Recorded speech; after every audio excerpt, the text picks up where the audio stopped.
Good morning, children. Children, already we are going through the chapter cooking and eating. Now, in this chapter, we have gone through different types of vessels used in our kitchen. Mama uses different types of vessel to cook food. She will not take only one kadhai or one pressure cooker, and throughout her kitchen work she will use these two vessels to cook. No. Suppose she wants to make tea, she will not make it in kadhai, or she will not make it in cooker, and then she will not serve that tea in kadhai or cooker. She will have to take a cup glass to serve this tea, right? In the same way, we use different types of stove or in our kitchen, that is cooktop in our kitchen. What are different types of cooktop in our kitchen? So we have here different types of stove, that is called cooktop, and fuel used in this. Now first one we have is gas stove. Now gas stove, everyone has at your place a gas stove, a cooktop at your place. Okay. Now when you talk with your grandparents or with your parents, they will be describing cooktop with different types of images, and that you will not able to understand. All of you have gone through this gas stove only. Everyone has seen gas stove. But yes, those who are living in villages and those who have been often going to village, they must have seen different types of chulhas also, right? So gas stove, in a gas stove we use liquefied petroleum gas, that is LPG. In short, we will say LPG gas. And this gas is it doesn't create any smoke. It is very healthy. It is safe to use, right? And another gas is also there, that is called CNG, that is compressed natural gas. Now this CNG is used in not used in home, it is used in factory or any commercial purpose. But LPG is used at home, that red color cylinder, and CNG, that is blue color cylinder, compressed natural gas, is used in factories or some commercial purpose, right? Next, a kerosene stove. You must have seen at your place, still many of you are having, even I myself also have at a place, that we will pump that stove. You need to pump a lot to take the kerosene up. That is called a kerosene stove, and it is a very simple type of stove. Kerosene will be stored at the bottom, and then that this fire can be seen on the top of the stove. As you push, the kerosene will come up, and then you can see the fire, and then after that you can put your vessel to start cooking. So in kerosene stove, fuel used is kerosene oil. Okay, without kerosene oil, this kerosene stove will not work. So it is called kerosene stove. Next is solar cooker, and solar cooker is uses sunlight. This is totally environmental friendly. This solar cooker is. Now some people use solar cooker for cooking. It uses sunlight to cook. It is very simplest, cheapest, and very safest way to use solar cooker.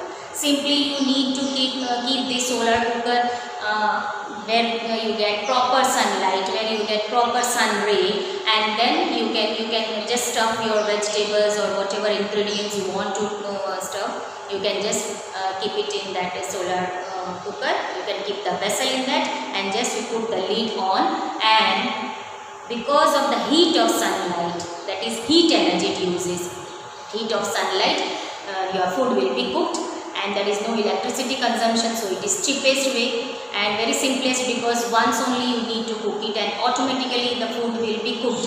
And in this there is no fear of over burning or overcooking. As soon as your food is cooked, it will totally stop working. So a small this solar cooker is brought at home, it will be very safe, and it is environmental friendly. It does not need any type of fuel, does not give out smoke. It does not pollute atmosphere also. So if you want an environmental free area, you can use solar cooker. And it is very easy to use. Now next is chulha. Another type of stove we are talking about, that is chulha. Chulha is generally used by people living in villages. Still you can see people, those who live in village, they use chulha. You can talk to your grandparents. Even my grandparents were using this. When I often used to go to village, I saw that they were using chulha, and they used that cow dung cakes and wood and some coal to burn this chulha, and it polluted. Yes, it polluted atmosphere also, because lot of smoke used to come out. Now what is this cow dung cakes? Cow dung cakes, it doesn't mean that you need to, that cakes, what cakes we eat, that is called cow dung cake. No, cow dung cakes, that is in Hindi you say it as उपला. सूखे हुए जो ना जो लगाया जाता है दीवार में ना, गोल गोल करके उसको रोटी जैसे बना के दीवार में लगा देते हैं और उसको सुखाते हैं. Now generally you can not see, but still people at interior village, they still use this chulha. So for chulha we need wood, coal, cow dung cakes, and then grasses, dry things, dry leaves we use to burn, to use it as fuel. Next one is we have microwave, oven and electric stove. For all these three things we need electricity.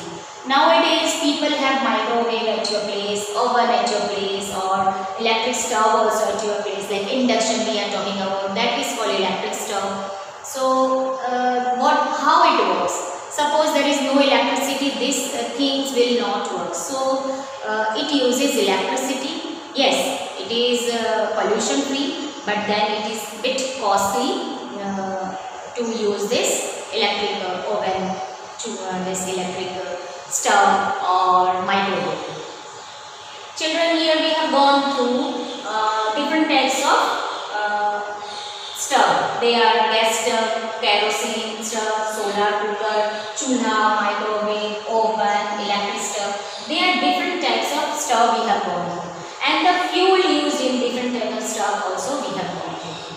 Children, you can see, you can visit your kitchen. If you have not gone to your kitchen a single day, you can go and see how your mother cooks food. She may at times use chulha also. You may see that during winter season generally people need to boil water, and many electricity is burned, or kerosene is used more, or gas is used more. So people, what they plan for boiling water only, they will make a small chulha, and then they keep on boiling water through till everyone is satisfied with bathing and all, right? Especially during winter season people do this. Still I see when we go to nearby village, I see still people are using these chulhas. So if you happen to see anywhere all this, you can just go and visit, and you can get thorough knowledge of these types of gases or chulhas. So thank you children. Here we end our chapter. You do go through your chapter and see more knowledge. You can, if you are able to go out of your house and see nearby your area, you will get more knowledge about these things.